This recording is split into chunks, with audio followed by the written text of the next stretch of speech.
shaker with his foot, ensuring its utter destruction. The camera within, he knew, was no more. The photographic evidence and Rory blackmailing power was utterly, irrevocably erased. So Michin. The critic's endorsement and a sweet deal. Gens. The kitchen of Lombardier's Little Italy bistro, moments earlier, a scene of dramatic chaos and culinary espionage, was now filled with capite. Had a strange, uneasy silence. In Stay-Strilkinten. Bemused bewilderment slowly reached for another of Julian Periwinkle, as butter bombs, his face reflecting the profound internal conflict between his professional dignity and his undeniable gastronomic pleasure. Boniquastly. Rory stuttering from the Tabasco vinaigrette attack, finally managed to gulp down the milk. Julian had offered, his eyes narrowed with a mix of fury and utter defeat. The paprika shaker, crushed beneath Julian's chef's boot, was a mere, inoperative husk under the sofa. Of later, Julian, maintaining his adi of innocent concern for Rory, and addressed Dubois with an air of theatrical earnestness. Onder Tomatast. For Monsieur Stardust's sudden gastrointestinal distress, he is regrettably prone to when under artistic pressure. However, mot assure you, it in no way reflects upon the pristine hygiene of Lombardy's or the delicate constitution of my pastries. Dubois Dufilent. A fresh croissant, butter-laden and gleaming. Ornament fortaiken. Dubois, accepting the new croissant, took a slow, deliberate bite, his earlier confusion giving way to pure, unadulterated culinary ecstasy. He closed his eyes, savoring the moment. Ortiz.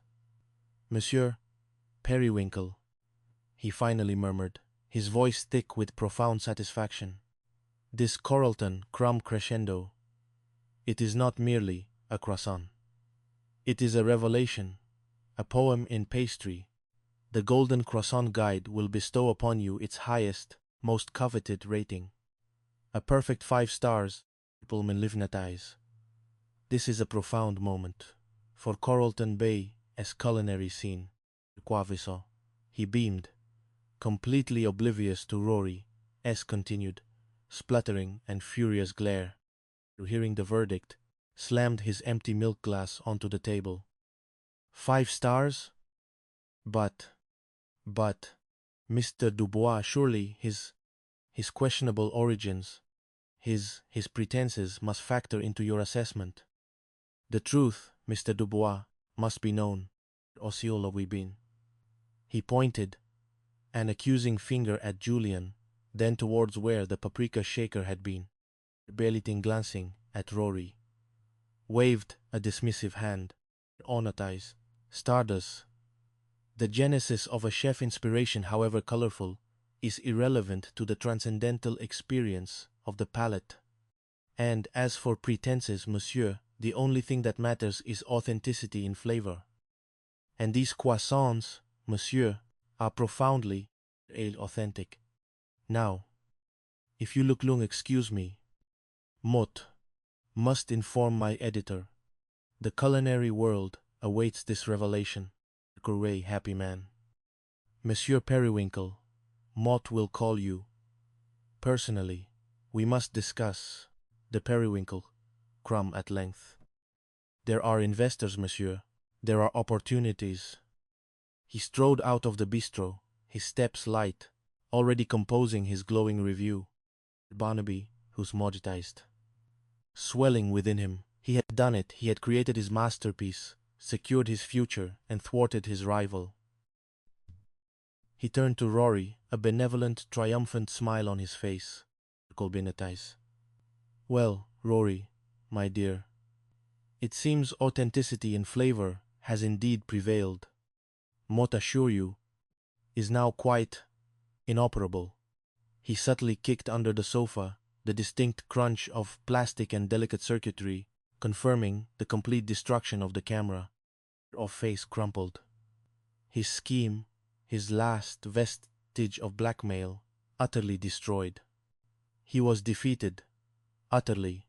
He slunk out of the bistro, a beaten man, the lingering aroma of Tabasco, a bitter taste in his mouth.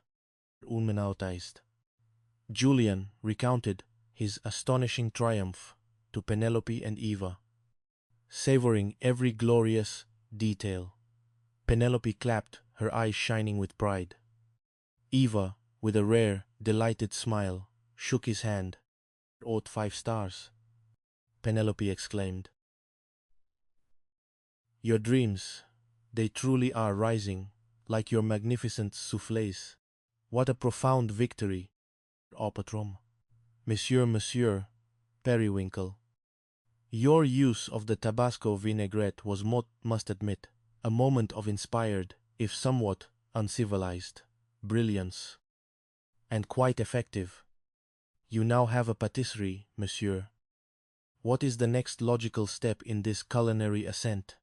Wieslow, Julian, beamed, gesturing grandly around their apartment kitchen, already seeing it, transformed into his dream bakery. Tide.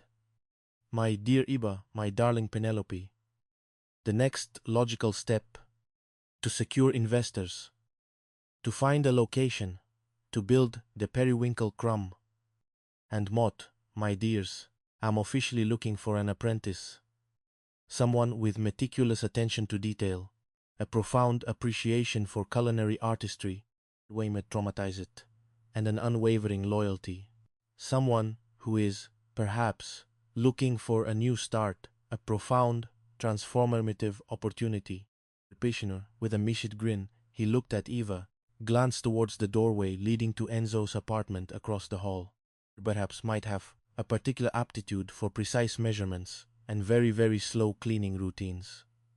Someone who perhaps second chance, after a rather unfortunate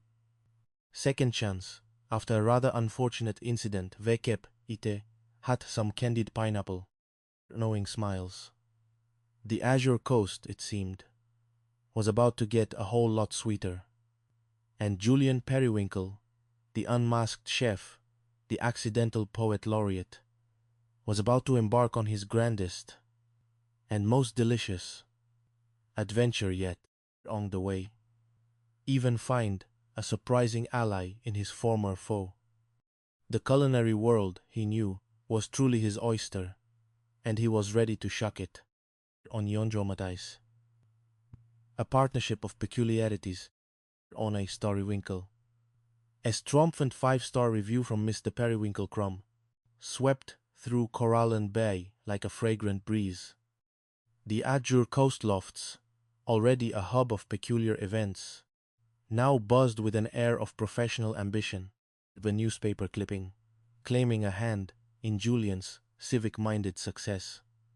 Rory Stardust, however, was seen only in the darkest corners of Lombardy S, lamenting the cruel hand of fate and ordering unusually large glasses of milk. Reading again. Julian Enzo Marino, with an offer, not a threat, not a dismissal, but a proposition, become his head apprentice at the Periwinkle Crumb. Enzo, initially suspicious, had been disarmed by Julian S.'s sincere and slightly theatrical vision for the patisserie, of creating delicate pastries rather than washing mountains of greasy dishes, appealed to his unexpected artistic side. Plus, Julian offered full benefits and the promise of a custom-designed floral apron from Penelope. Enzo had accepted, its electronic heart crushed, remained under the sofa in apartment Mochambun, a buried artifact of their past rivalry. Bulletin. Julian S. merely a fragrant dream was quickly taking shape. He secured a charming storefront on Coralton Bay Boulevard, just a few blocks from the Azure Coast loft, and transformed it into a chic, lavender-hued haven of